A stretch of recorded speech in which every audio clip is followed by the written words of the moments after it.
பெருந்தலைவர் காமராஜர் பிறந்தநாள் விழா புதுச்சேரி அரசு சார்பில் கொண்டாடப்பட்டது. இதனையொட்டி ராஜா தியேட்டர் சதுக்கத்தில் அமைந்துள்ள காமராஜர் சிலைக்கு முதலமைச்சர் ரங்கசாமி மாலை அணிவித்து மரியாதை செலுத்தினார். இந்நிகழ்ச்சியில் சபாநாயகர் செல்வம், அமைச்சர் ஜான்குமார் உள்ளிட்ட சட்டமன்ற உறுப்பினர்கள், அரசு அதிகாரிகள் கலந்து கொண்டு மாலை அணிவித்து மரியாதை செலுத்தினர்.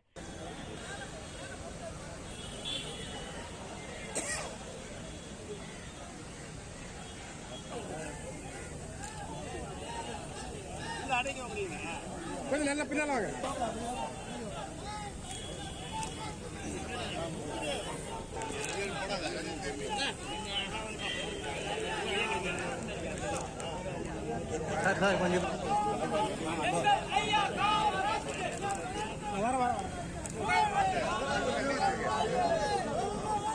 இதனைத் தொடர்ந்து புதுச்சேரி பாஜக சார்பில் மாநில தலைவர் வி.பி. ராமலிங்கம் தலைமையில் உள்துறை அமைச்சர் நமச்சிவாயம் உள்ளிட்ட சட்டமன்ற உறுப்பினர்கள், பாஜக நிர்வாகிகள் கலந்து கொண்டு மாலை அணிவித்து மரியாதை செலுத்தினர்.